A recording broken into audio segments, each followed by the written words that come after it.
Hey everybody, how's it going? Justin Reed here with the Black Soccer Membership Association podcast. I hope everybody is having an excellent week so far. I wanted to talk to you about Naomi Osaka. Naomi Osaka is a well-known name. She is 23 years old and she is a tennis player. She has won a ton of Grand Slams. I think like three Grand Slam championships. And she is from Haitian parents. Actually, her dad is Haitian, and her mom is from Japan. So this summer, like around September, Naomi actually kind of became more in the mainstream light when she wore a mask, and the mask during the Grand Slam said Breonna Taylor on it. And for those of you who are not familiar with the Breonna Taylor story, she is the young lady, 25 years old, who was actually shot by a police officer at her boyfriend's apartment. Wrongful death. The police officer should definitely, be up for trial. I think, the attorney general, should move forward with doing something. So Naomi brought that to light, and she's real supportive, just a real activist, just a great person in that sense. But bringing her up because she just recently invested in the North Carolina Courage, which is a very successful national women's soccer league team. I'm sure you've heard names on the squad like Jessica McDonald. Um, who else is there? Lynn Williams, Crystal Dunn, just a ton of talented players on all fronts. So she invested in the league, because they're winners, first of all, right? So they won like the last two NWSL championships in 2018 and 2019.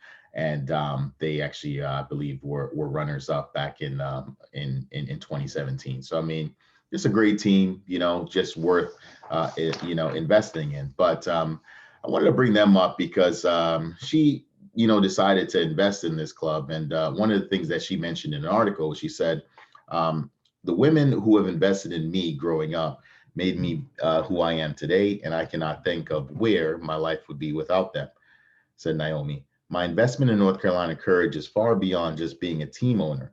It's an investment in amazing women who are role models and leaders in their fields and inspirations to all young female athletes.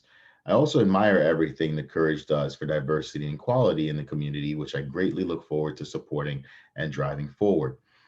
So, as I mentioned, the club is great. The league has provided just a great platform for Black players to be able to excel. Statistics have it that about 7% of Black players play in the NWSL, but we ran our own numbers and it comes out to like 10, to 12% when you factor in like the African players abroad and you factor in the Black Latin players in South America who play in the league as well. But I wanted to bring the NWSL into the conversation because over the last 9 years, they haven't really been that diverse in terms of hiring of Black coaches. And I don't think North Carolina Courage that they are diverse neither. I know Naomi says, she talks about a commitment to diversity and equality. That's just kind of more on like the activism end. The players do kneel, for the national anthem. They've worn Black Lives Matter shirts. But when you really break it down and really look at the league and kind of the grand scheme of things, it's not diverse when it comes to the coaching. And in 9 years, there's only been two Black assistant coaches. One was Brianna Scurry. She was the head coach at the Washington Spirit. And then you have Nikki Washington. Nikki Washington just recently got the job with the Utah Royals, and I think she got the job like in October of this past year. I'm bringing them up because the league has still yet to have a Black head coach, and I could think off the top of my head of about 15 to 20 people, both male and female Black coaches who I think would be extremely qualified. And these coaches have come up the ranks either through the youth system because the NWSL clubs have hired coaches from the youth system. They've hired coaches from the college system as well. And these Black coaches have just done just great stuff, with their programs. And I'm sure, some of them are probably getting paid really, really well, with their, with their colleges. So it's probably like, well, I'm not going to leave, to go to NWSL team where the pay is not as good.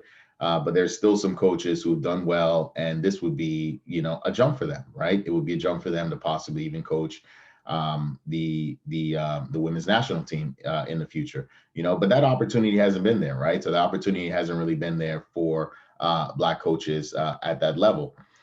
So I bring this up because the NWSL is kind of operating like the NHL, right? So the NHL has like 97% of white players. Okay, so that's kind of like justifiable as to why you may never have like a Black head coach in the NHL. And NHL has been around for decades. So I don't even know if they've had a Black head coach, but I know there's only like 26 like Black players in the league. All right, so that's kind of justifiable on their end, but it's not justifiable on the NWSL end when you've got 12%, 10 to 12% of the players are Black, but then you also got really, really quality players who've won awards. If it's Lynn Williams, being the MVP finalist, or Imani Dorsey, she was the NWSL Rookie of the Year back in 2018. Adriana Franch, she was the goalkeeper of the year, right, back in 2018. And of course, like, the league is still young, but you have Black coaches out there, who could, take a team to a championship or raise their level of play. And it's just kind of like, when are those Black coaches going to get the opportunities for an interview, or if this is something that they don't even look at, So I know a lot of athletes have invested in soccer, and I'm not discouraging them by any means. I'm not saying that. I don't know how many of the athletes would actually take a look at this video. But one thing they need to look at is, don't just look at activism on the mainstream level, right? So we know we got Black Lives Matter. We know we have, police brutality. Don't just look at activism when like the news tell you to look at it, right? Like CNN tells you to go out and like, wear a mask, or like wear a jersey that says, equality and all that stuff. Like, also focus on it on the grassroots level, right? So the NWSL to me is a grassroots league. It's not like the NFL, where if you got, 11 of the players before a game kneels, then, people in the NWSL are, yeah, you may get some people that may turn off and say, oh, well, I don't want to watch it anymore, but not to the level of the NFL, right? So the NFL, we had a lot of people just turn off, not watch a Super Bowl, like ratings were down. In the NBA, ratings were really down. Like nobody watched not too many people watched the finals, I guess a few months ago, between the Lakers and the Heat, right? Because people were just kind of fed up with the whole activism. But if you're going to be an activist, take it to the next level, right? Just don't take it on the mainstream level. Let's try to see how your activism dollars can affect change in grassroots programs or grassroots leagues like the NWSL. And that's kind of what Naomi has done, right? In terms of her money, she's put money into the NWSL. She put money into a club that's only been there for 4 years, So the money went to the Courage. I don't believe it goes to the NWSL. It's not like Major League Soccer, like when like Russell Wilson or Sierra, when they invested in the Seattle Sounders, or James Harden when he invested in the Houston Dash. I think some of that money like trickles up and it goes up to the league. So with the NWSL, that's a bit different, right? So I think it goes directly to the club.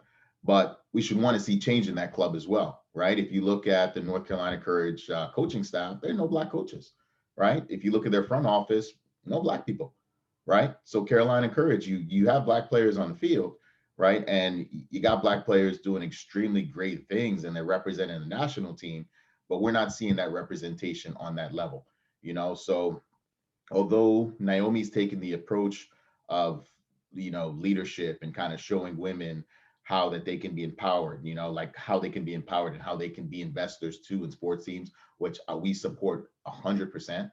On the women's side, I think, things are happening and things are changing, but on the Black side is not, right? It's not happening. So we got to kind of look at both sides. Naomi is a woman. She's Black and she's Asian as well. And I know she spoke out and she said that I think Joe Biden, President Biden signed an executive order for discrimination against Asians. And Naomi spoke out about it. Great. She should do that, of course, because she is part Asian and, she has a huge platform. But let's look at the grassroots levels, right? Always look at the grassroots and how change can happen on the grassroots level. And I don't see that change happening in the NWSL.